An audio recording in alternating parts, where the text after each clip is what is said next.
चलिए आज का नया टॉपिक है pair of linear equation in two variables. ठीक है, इससे पहले आपने क्लास 9th में पढ़ा होगा, 8th क्लास में पढ़ा होगा pair of linear equation in one variable पढ़ा होगा, उसमें वन वेरिएबल, और 9th में भी कुछ इसके बारे में पढ़ा होगा आपने। ठीक है ना, टू वेरिएबल्स में भी अगर आपने पढ़ा होगा वहाँ पे, लेकिन सॉल्व कैसे इसको करते यहाँ पे हम सीखेंगे। ठीक है, तो फर्स्ट ऑफ ऑल अगर हम समझे अलजेब्राइक इक्वेशन, इससे पहले हमने डिस्कस किया था what is an algebraic expression कहेंगे। So first of all expression क्या होता है सर? एक्सप्रेशन हमारे पास एक ऐसा स्टेटमेंट जिसको मैथमेटिक लैंग्वेज में हम लिखे, उस चीज़ को हम क्या कहते हैं? एक्सप्रेशन। अलजेब्राइक एक्सप्रेशन हमारे पास एक ऐसी एक्सप्रेशन है जहाँ पे variables and constants they are interlinked with each other by any of the mathematical operator, चाहे एडिशन, सब्ट्रैक्शन, मल्टीप्लिकेशन, डिवीजन। ठीक है, फिर आपके पास आपने पढ़ी एक खास तौर की अलजेब्राइक एक्सप्रेशन जहां पे आपने देखा होगा that is in one variable, that is in one, उसको हम पॉलिनोमियल कहते हैं, पढ़ा था ना। सो पॉलिनोमियल में आपने देखा, फिर आपने देखा कि अगर उसी पॉलिनोमियल को हम इक्वेट करें तो वहां पे क्या बनती है? Polynomial equation. अगर पॉलिनोमियल सेकेंड डिग्री की होगी उसको क्या कहेंगे? क्वाड्रेटिक इक्वेशन, जो पढ़ा था इससे पहले। फिर जनरल हमने इक्वेशन पढ़ी थी क्वाड्रेटिक इक्वेशन की, ax² plus bx plus c equal to 0। ये जनरल इक्वेशन है, क्वाड्रेटिक इक्वेशन, और ये अलजेब्राइक एक्सप्रेशन भी है। सो हर कोई अलजेब्राइक एक्सप्रेशन क्या होती है हमारे पास यहाँ पे? क्वाड्रेटिक इक्वेशन नहीं, लेकिन हर कोई क्वाड्रेटिक इक्वेशन होगी क्या सर यहाँ पे? या हर कोई पॉलिनोमियल या पॉलिनोमियल इक्वेशन हमेशा होगी अलजेब्राइक इक्वेशन। ठीक है ना, अब ध्यान रखो यहाँ पे हमें यहाँ पे लीनियर इक्वेशंस के बारे में पढ़ना। लीनियर इक्वेशन का मतलब क्या होता है? जब भी हम लीनियर की बात करें, लीनियर का मतलब होता है कि हाईएस्ट पावर जो कि डिग्री होगा वो कितना होगा sir? That will be equal to 1। ठीक है, इक्वेशन जब भी आपके पास आ जाएगी तो कौन सी साइन होगी? इक्वलिटी जरूरी प्रेजेंट होगा, वहां पे इक्वलिटी साइन जरूरी होगा। ठीक है, और पेयर का मतलब यहाँ पे क्या होगा? दो हो गए। ठीक है, अब पेयर क्यों आपके पास यहाँ पे है? वो इसलिए क्योंकि यहाँ पे कितने वेरिएबल्स हमारे पास हो गए सर? दो वेरिएबल्स, टू वेरिएबल्स यहाँ पे प्रेजेंट हो गए। सो उससे क्या होगा देखिए, क्योंकि हमने पढ़ा यहाँ पे इससे पहले, अगर आपको याद होगा, नंबर ऑफ अननोन्स, जितने अननोन्स हमारे पास होगी उतनी ही हमारे पास क्या चाहिए? Equations. It's equal to number of equations. अगर आपके पास यहाँ पे पेयर ऑफ लीनियर इक्वेशन पढ़ रहे हो, मतलब दो अननोन्स है, तो कितनी इक्वेशन चाहिए सर? दो। That's why we deal here with pair of linear equation, मतलब दो लीनियर इक्वेशंस आपके पास यहाँ पे जरूरी प्रेजेंट होगी। टेक एन एग्जांपल, आपके पास जनरल फॉर्मूला इसकी क्या होगी? ax plus by plus c equal to 0। What is this? It is a linear equation in two variable, highest by, चलिए कोई बात नहीं, by। ठीक है, अगर आप देखोगे यहाँ पे कितने वेरिएबल्स हैं? दो, x और y। हाईएस्ट पावर कितना है सर इनका? 1। कोएफिशिएंट a है, b है और c यहाँ पे कांस्टेंट टर्म है, और हाईएस्ट पावर 1। और आपके पास यहाँ पे अननोन्स कितने? यहाँ पे दो। तो एक इक्वेशन से काम चलेगा? नहीं चलेगा, उसके लिए मुझे दो इक्वेशन चाहिए। सपोज अगर आपके पास यहाँ पे मैं लिखूंगा cx plus dy plus something e equal to 0, तो ये आपके पास cx नहीं, यहाँ पे कुछ दूसरा लिखेंगे, सी हमने वहाँ इंट्रोड्यूस किया। Let's suppose take this one, px। ठीक है, px plus qy equal to r या प्लस r इक्वल टू 0। तो दो इक्वेशंस, दो अननोन्स, इजीली हम यहाँ पे सोल्यूशन निकाल सकते हैं। ठीक है, आई बात समझ? कोई कंफ्यूजन? क्लियर उधर तक? अच्छा, मसला तो ये ज्योमेट्रिकली इस चीज को कैसे हम रिप्रेजेंट करेंगे? Pair of linear equation in one variable क्या रिप्रेजेंट करता है ज्योमेट्रिकली?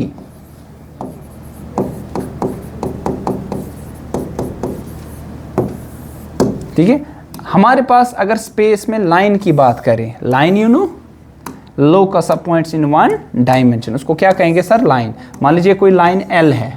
ठीक है, अब ये जो लाइन L है ना, अब आपके पास इसकी लोकेशन क्या होगी? डिफरेंट डिफरेंट है ना। ये लाइन एक है, दूसरी लाइन ऐसी हो सकती, तीसरी लाइन ऐसी, माने और एक लाइन और एक लाइन और एक लाइन, तो different different lines are there है ना सर। ये डिफरेंट डिफरेंट लाइंस हमारे पास है। अब एक लाइन को रिप्रेजेंट करने के लिए हमारे पास दो वेरिएबल चाहिए। कितने सर? एक x, दूसरा क्या चाहिए सर? y। तभी हम यहाँ पे जो linear equation in two variable है ना, linear equation in two variable, ये रिप्रेजेंट करता है एक स्ट्रेट लाइन को। इट रिप्रेजेंट्स ए लाइन, ये एक लाइन को रिप्रेजेंट करता है। सर जनरल फॉर्मूला क्या है, A X plus B Y plus C equal to 0। तो आपके पास ये जो इक्वेशन है ज्योमेट्रिकली किसको रिप्रेजेंट करेगा, एक लाइन को रिप्रेजेंट करेगा। तो डिफरेंट डिफरेंट वैल्यूज होगी ए बी सी के, तो डिफरेंट डिफरेंट क्या होगी सर, लाइंस, डिफरेंट लाइंस आपके पास होगी। कैसे, ये डिपेंड करेगा इस ए बी सी पे, जो कि यहाँ कॉन्स्टेंट्स है। ए है कोफिशिएंट ऑफ एक्स, बी है कोफिशिएंट ऑफ वाई, और सी हमारे पास यहाँ पे क्या होगी सर, कांस्टेंट टर्म होगी यहाँ पे, ठीक है। अब अगर मैं बात करूं यहाँ पे pair of linear equation, pair of linear equation, pair of linear equation किसको रिप्रेजेंट करेगा, पेयर ऑफ लाइंस को, है ना sir, pair of lines. Pair of lines का मतलब यहाँ पे दो लाइंस जोड़ी में होंगे, ठीक है ना, पेयर होगा वहां पे। तो ये दो लाइंस ऐसी हो सकती है, दो लाइंस पैरेलल होगी, है ना सर, ऐसा हो सकता है। ये ऐसा हो सकता है कि दो लाइंस क्या होगी, इंटरसेक्टिंग, ऐसा हो सकता है।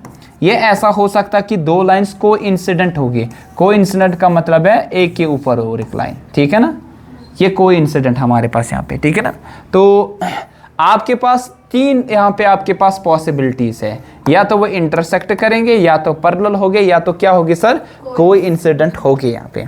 इस केस में अगर आप देखोगे, क्या दो लाइंस कहीं पे इंटरसेक्ट करती है, नहीं करेगी, मतलब कहीं पे भी यहाँ पे इंटरसेक्ट लाइंस नहीं होगी। तो इस केस में कोई ऐसा वैल्यू होगा x और y का जो कि इसको सेटिस्फाई करेगा, कोई भी आपके पास सोल्यूशन नहीं होगा।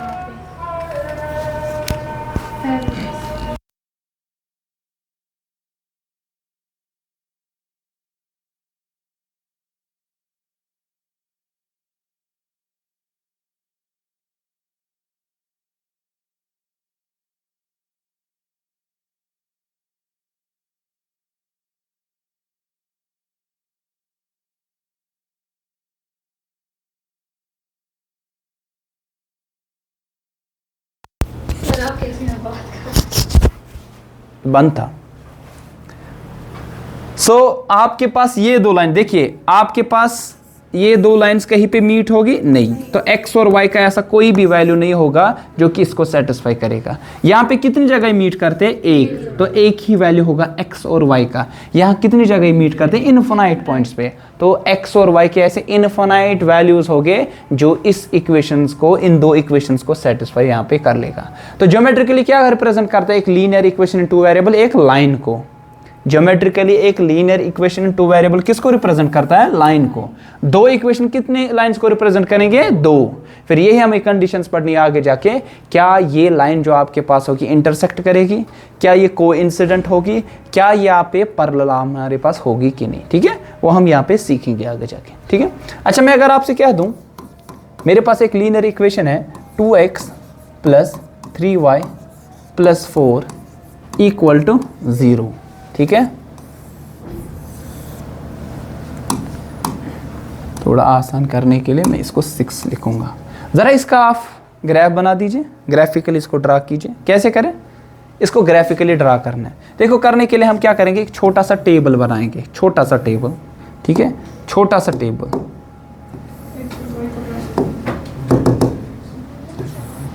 ये x, ध्यान रखो, ये y, तो मिनिमम कितने, अच्छा एक लाइन को ड्रा करने, स्ट्रेट लाइन को ड्रा करने के लिए कितने पॉइंट चाहिए, मिनिमम 2 चाहिए ना। तो एंड पॉइंट्स पता होगी तो आप ड्रा कर सकते हो। तो उसके लिए मैं 2 पॉइंट्स निकालूंगा। एक एज्यूम कर दो, अगर x का वैल्यू मैं क्या डालूं, 0, अगर x का 0, y क्या निकलेगा, -6/3, कितना हुआ, -2।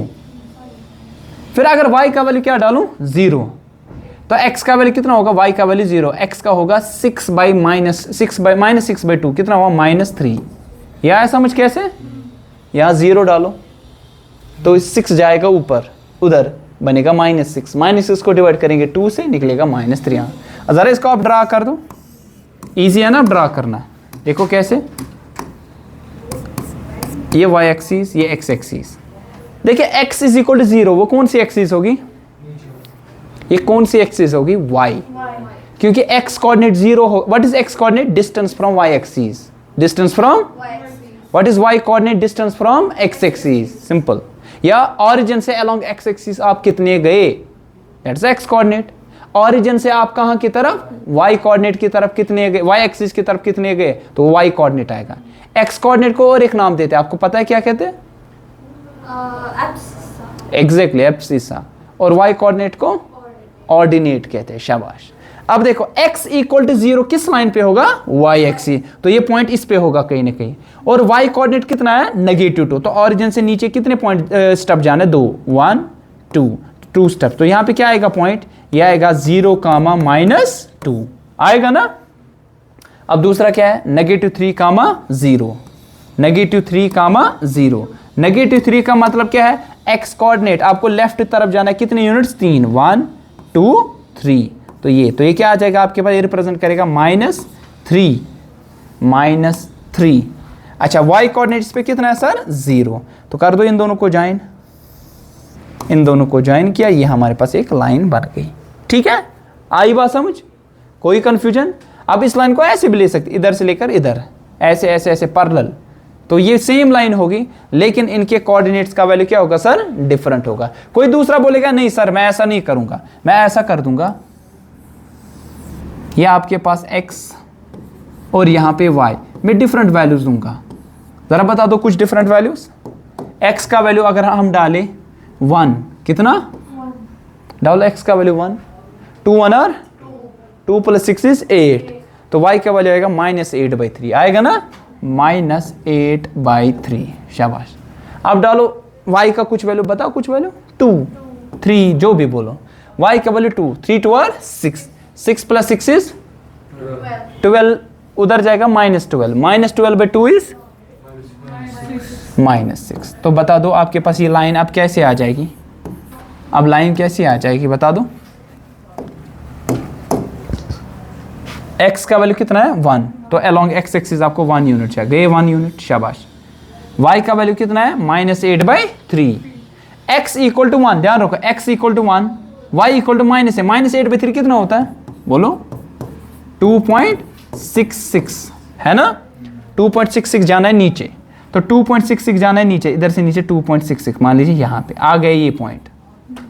फिर क्या है, x का वैल्यू -6, तो -6 कहाँ से आएगा, इधर से, सपोज ये -6, y का वैल्यू कितना है 2, तो 2 इधर आ जाएगा ऊपर, तो ये पॉइंट आ गया। अब इन दोनों को क्या करेंगे, ज्वाइन, तो ये आपके पास ये लाइन आ गई। अब लेकिन अब क्या कोऑर्डिनेट्स है, x का वैल्यू 1 और -8/3, y का वैल्यू क्या है, 2, -6, -2 वैल्यू आ जाए, ये भी एक लाइन है। तो इसी का एक सोल्यूशन ये है, दूसरा सोल्यूशन ये है। इस तरह बहुत सारे सोल्यूशंस आपके पास आ सकते हैं। ठीक है, आएगा ड्रा करना, तो ग्राफिकली क्या रिप्रेजेंट करता है, ग्राफिकली व्हाट इट रिप्रेजेंट्स, अरे बोलो बोलो, एक लीनियर इक्वेशन इन 2 वेरिएबल क्या रिप्रेजेंट करता है ग्राफिकली, इट रिप्रेजेंट्स है, बोलो, it represents a line. Simply pair of linear equation क्या रिप्रेजेंट करेगा, 2 लाइन्स यहाँ पे रिप्रेजेंट करेगा। ठीक है, अब आपके पास जब भी सोल्यूशन बोला जाएगा ना, सोल्यूशन के माने क्या है, सोल्यूशन के माने क्या है, आंसर है ना, किसका आंसर, सोल्यूशन का मतलब है कि value of x and y। अब यहां 2 वेरिएबल्स है ना, x एंड y, क्या आ जाएंगे जो कि इन 2 इक्वेशंस को सेटिस्फाई करेंगे, which satisfies both the equations, दोनों इक्वेशंस को वो सेटिस्फाई करनी चाहिए। ठीक है, अब कुछ पेयर ऑफ लीनियर इक्वेशंस जिनका सॉल्यूशन निकलता है उनको हम कहते हैं कंसिस्टेंट। क्या कहते हैं, रिमेंबर दैट।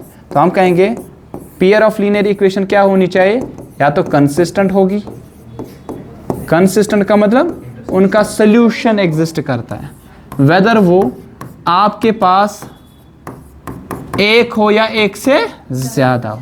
ठीक है, तो इसमें 2 आ जाएंगे, एक आपके पास ऐसे होंगे जिनका क्या होगा, यूनिक सॉल्यूशन, है ना सर, एक ऐसे हो गया आपके पास जिनके बहुत सारे solutions, infinitely many solution, infinitely many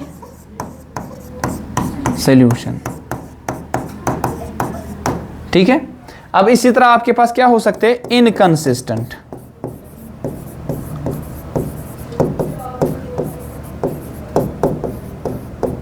तो इनकंसिस्टेंट के माने क्या है? नो सॉल्यूशन, कोई भी सॉल्यूशन एग्जिस्ट नहीं करता है। ठीक है, याद रखो ज्योमेट्रिकली जब आपके पास सॉल्यूशन एग्जिस्ट करता रहो वो भी यूनिक, तब ये इंटरसेक्टिंग लाइंस को रिप्रेजेंट करता है। Intersecting lines. अब अगर आपके पास सॉल्यूशन और इन्फिनाइटली में नहीं है, ठीक है ना, तब ये रिप्रेजेंट होता है शाबाश कोइंसिडेंट लाइन।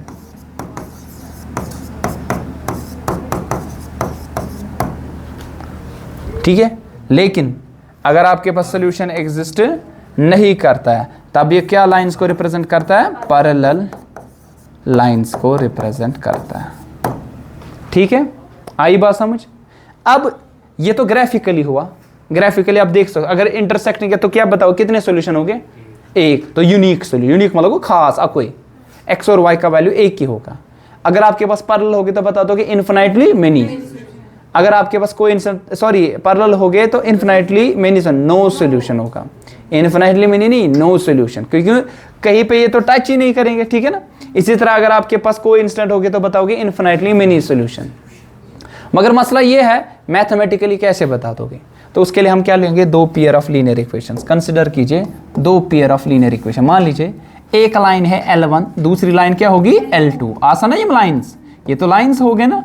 तो क्या होगा एक की equation? Suppose A1x plus B1y शाबाश प्लस C1 इक्वल टू 0। दूसरी क्या होगी? A2x plus B2y plus C2 equal to 0। अब तीन केसेस जो हमने यहाँ पे सीखे, एक आपके पास क्या है? पहला तरीका ये है, अगर A1 बाई A2 ये नहीं होगा बराबर B1 बाई B2 के, तब ये होगा यूनिक सॉल्यूशन। कौन सा सॉल्यूशन? Unique solution. तब ये कौन सी लाइंस होगी? Intersecting lines. अच्छा, दूसरा, अगर आपके पास A1 बाई A2 जो आपके पास ये है बराबर B1 बाई B2 लेकिन नहीं है बराबर C1 बाई, तब ये रिप्रेजेंट करेगा किनको? शाबाश, बोलो बोलो, पैरेलल लाइंस को। पैरेलल लाइंस नो सॉल्यूशन, वही शाबाश। तिल के ही लास्ट हो, अगर आपके पास A1 बाई A2 का रेशो बराबर है B1 बाई B2 का रेशो है बराबर C1 बाई C2, तो ये क्या होगा? इनफिनाइट सॉल्यूशंस, है ना। तब ये रिप्रेजेंट करेगा किन लाइंस को? कोइंसिडेंट लाइंस को यहाँ पे। ठीक है, आई बात समझ? आएगा करना। सो शायद आपके पास है बुक, किसी के पास है टेक्स्ट बुक है? See whether you have a text book और नॉट है।